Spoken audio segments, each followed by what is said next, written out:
Hi, I'm Sudhasuni and I'm a part of this communication class.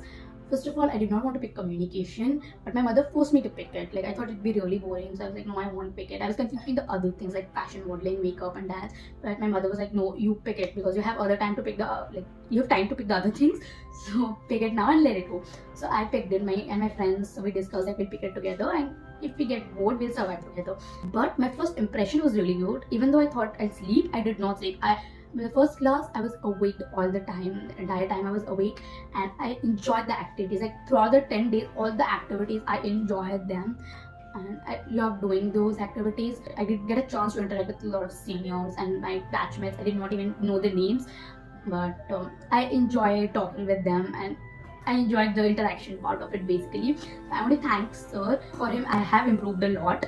My communication skills have improved. Yeah, I'm grateful for this class. Thank you, sir.